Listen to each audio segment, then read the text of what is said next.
Welcome back to Off Guard. I'm your host, Austin Rivers, along with my guy, Pausha Hagigi. We are back. So we talk about it all the time on this pod. We've mentioned him before. AJ DeBansa, like a young, really good prospect that ever since he's came on the scene, he's been number one in this class. But Draft Express just came out with their mock draft 2 years from now, and it's the first time I saw him not number one. They had the guard Darryn Peterson number one, and we talked about his highlights before and what you saw. What player does he remind you of? He reminds me of the prime years of Gilbert Arenas. Very shifty guard, can shoot up the dribble, quick release. I saw the Damian Lillard comp. I don't really agree with it. Dame's game's a lot different. He's either all the way to the basket or he's shooting just insane range threes. Peterson is very tactical in his ISO. He reminds me of Gilbert Arenas a lot. Gilbert Arenas could shoot, obviously, deep threes too, but that 3-4 year run with the Wizards, when I watch Peterson, I see a lot of similarities. How he's always up top on the ISO, the way he moves, the way he drives, using his body. It's very Gilbert Arenas alike. It's a perfect comp for him. Yeah. A high level scoring guard. He actually just went against AJ in a huge game that happened like a month or so ago. He had like 48 on AJ, and AJ guarded him too. Like it was, yeah. That's what everyone was like. This guy actually might just be his. And you don't see him all over the internet. I like AJ. He's a talented player. Well, I think with them two, and then you got Cam Boozer. It looks like, and then obviously Cooper Fly's coming this year, and those three. We got some young talented players between AJ, Coop, the Boozer. A guy that you played with, Nate Ament. He's a very top talented, 5 high school senior. Talented guy, very long. You got VJ Edgecombe, a talented, explosive guard. Really reminds me of like Victor Oladipo. Like those Indiana years where you saw the explosion, but the skill level, you can see it now starting to come along too.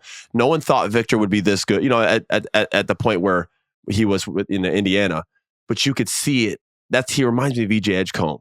So like with VJ, you could look at a guy like Amen Thompson where you see the athleticism, but then when they start figuring it out, all of a sudden Amen Thompson's like doing the Euro. And absolutely. The ability it's another good meets comp. the athleticism. It's another good comp. Yeah, so with Amen Thompson, how long until you think he's an all-star? Well, I think they purposely gave Jalen Green that 3-year $100 and didn't max him out because they're like, we're going to give it to this guy in a couple of years. They could see it already. I truly believe that. I think they're like, man, listen, we're going to get a 20-point game scorer, $35 million a year.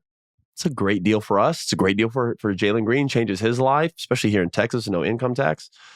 State income tax, that is.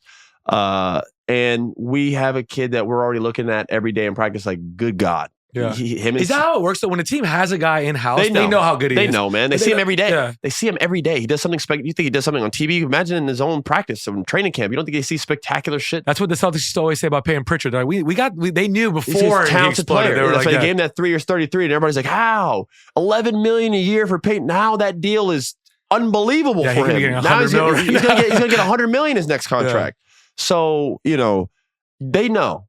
They have the upper hand of seeing it every day. They have the upper hand of seeing the development. They have the upper hand of seeing the work ethic, the want, the willing to listen. All these things they're saying, amen, does. He's a very nice kid. I got the privilege of meeting him at Fashion Week in New York. We were at the same hotel, and I bumped into him and his brother multiple times where we just had conversations. Very genuine, just like nice guys. You could just tell, very humble, want to work, want to get better. And they know he's going to be a max guy. I think that him and Sengun is what they're going to build around. And Jalen Green and the other pieces will, be there as well. But him and Sengun are going to be the tip of that, that iceberg. So, when you have talent in your own backyard, for sure. Right. And then, so we just named a bunch of young guys that are going to either already in the NBA. Yeah, so we talk about the NBA and the future of it because, again, we do have Steph, KD, and LeBron. And a part of their greatness is a part of our blurred eyes. We were so busy at looking at them and what they've done and them going away and how sad it is that we're not looking at what's around the corner. We're not appreciating that we've had actually a couple young stars go first team All NBA. Listen, Curry, Durant, and LeBron are great, but Luka and them are the ones first team. Shea's first team. Tatum's first team. We have young talent, people. Did they win a championship last year? LeBron? Yeah. Did they win the championship last year? No. Did Steph Curry? No. Did Kevin Durant? No. I thought you were genuinely. I thought you were genuinely asking. These young guys are winning and competing. Yeah. So we do have young talent. So it's there. Yeah. You know what I'm saying? So like we have, and then now we're looking at what's in college with Cooper and some of these other guys, and then Dylan Harper and Ace Bailey and this guy and that, and then we look in high school. We got some people on the way here that we can actually be excited about in terms of the future. We know what Victor's going to do, and Chet and SGA and Jalen Williams. It's there. Talk about Jalen Johnson. I know he had a season-ending injury, but he's a very talented player in Atlanta. Where I can go team for team and start naming you some guys that people are like, oh man, that guy is talented. Okay, they are pretty good. Are the Raptors that bad? No. Scotty Barnes and them are a good team. They're like a star away to where now their games are on TNT and you can see how talented Scotty Barnes is. We got talent spread across the league. Just got to let it kind of marinate a little bit longer. But it's exciting. Even a guy, we didn't even mention him, but last night, Shaedon Sharpe had one of the craziest dunks. Yeah, oh my goodness. Yeah.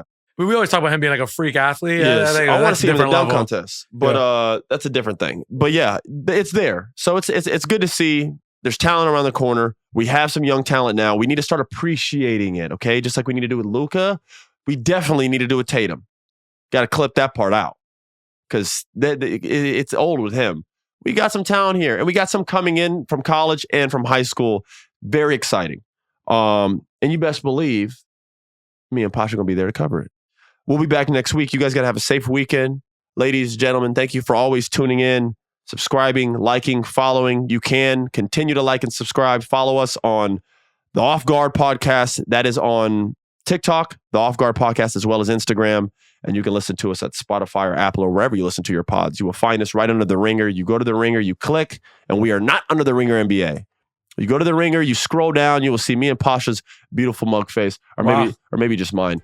Regardless of which, Off Guard will have their own banner. You click and you subscribe right away. We'll be back next week. Y'all be safe. Me and Pausha are out.